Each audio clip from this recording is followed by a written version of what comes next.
Okay, hello everybody. Hello. I have to yell because this is outside and it's really hard to hear. We got air fans going and all sorts of things. So I'm going to try and be hard. Everybody can hear me? Yeah. Anybody who can't hear me, raise your hand. It's a joke, you see, because if they couldn't hear me, then they wouldn't know to raise their hand. Oh. Okay. Nothing more. Okay, so we're out here today because I were told that I was going to blow something up, right? Yeah. Are you guys ready? Yeah. Everybody set. Ta-da! Can you make an explosion? Oh? Make an explosion? We're going to try around with a little bit there. I want to tell you about air pressure and the things you can do with air pressure. With air pressure and air and the like, there's all sorts of really interesting stuff. Like air pressure is the reason that I can put this on here, I can tip it upside down, and if I'm very careful, and I do this very carefully, I can take my hand away, and the paper stays there. The reason behind that is because when I tip it upside down, the air pressure in here gets a little bit less, and the air pressure on the outside gets a little bit more, and the consequence is that the air is pushing up on this a little bit and holds it in place. Make sense? Yeah. It's a differential between the pressure in here and the pressure out here that holds it in place. And what would happen if I pulled the paper away? Oh, the water would go away.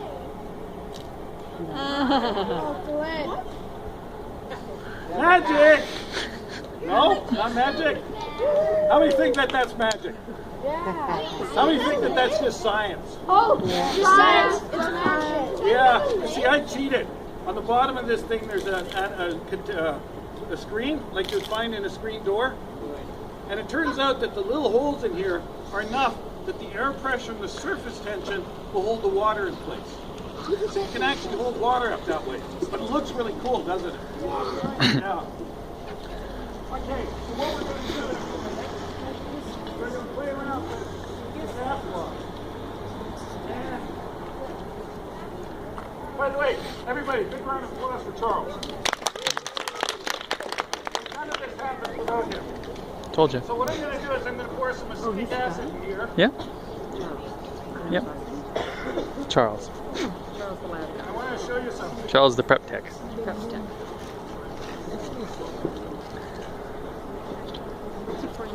Acetic acid. Okay. Just super concentrated vinegar. It's actually it's actually 19 times stronger than vinegar, or 19 times more concentrated. Right? So you take some vinegar. No, corrosive. Put them together. Put it in a container, and if this thing holds really carefully, the hole in my balloon.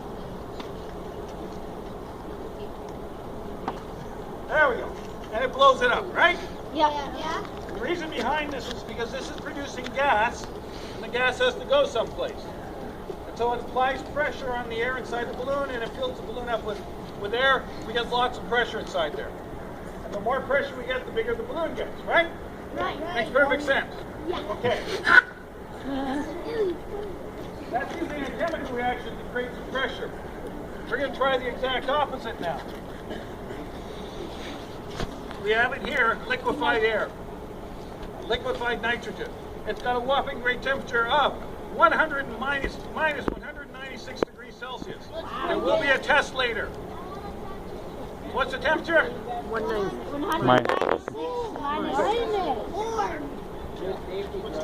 77 Okay, Kelvin. so it's really, really, really cold.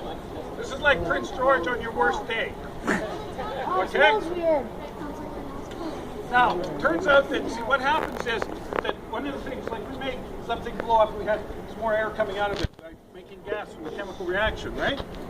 Well, one of the ways that you can change pressure is by changing temperature. So the air in this balloon right now is exactly equal to the air pressure outside plus the force caused by the balloon. The balloon's squishing on it, okay? But if I change the temperature of the air inside here to take it down really cold, what happens is that our balloon here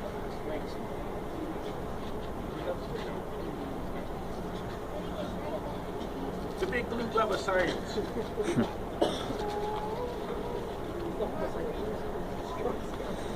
The balloon inside here develops a bit of a squishing complex, Whoa. right?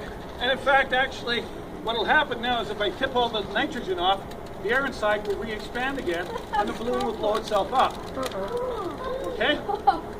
And you do this a couple of times with the balloons, and then they start to break. Because one of the things everybody always says, what happens if I stick my hand in liquid nitrogen? You're not wearing the big blue glove of science, and even if you are wearing the big blue glove of science, it's really, really cold and it freezes your hand, and well, your fingers fall off. And we kind of like to try and avoid that sort of thing, right? But basically, this guy here is now temperature. And temperature and pressure are related to each other. There's a relationship. Pressure times volume is equal to temperature times a constant. Okay? So if I take the temperature down, either my pressure has to change or my volume has to change. In this case, since the pressure is the outside pressure of the air, it's the volume that changes, right? So it gets kind of small. Okay, so this is what everybody came for. Because you really wanted to see me blow something up, didn't you? Yeah. Okay, Big boom. so we're going to play the same game, but instead of this time allowing the gas to expand as much as it wants, because the balloon is fairly flexible and the gas can move the balloon in and out, and this time we're going to put the nitrogen inside this pop bottle. Because the pop bottle is rigid, as the pressure builds, rock. something's Keep the got to pop bottle give, in the bucket. and it will be the pop bottle. Okay. And a better We're explosion. going to pour liquid nitrogen in here. Fire! That is so good. The total opposite of fire.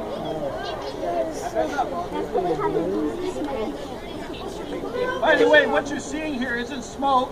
What you're seeing here is water in the air.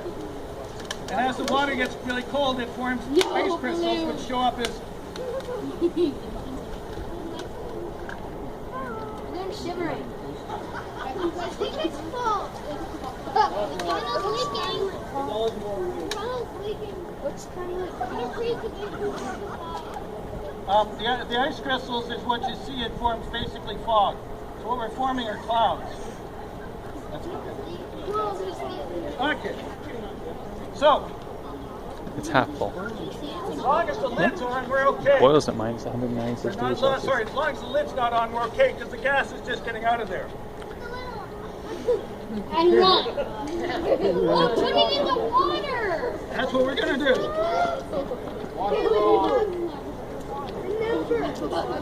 Never drop the finger.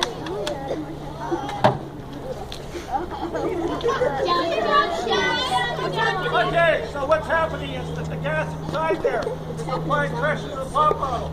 It's turning from a liquid into a gas. It puts lots of pressure on, and it will go. Boom.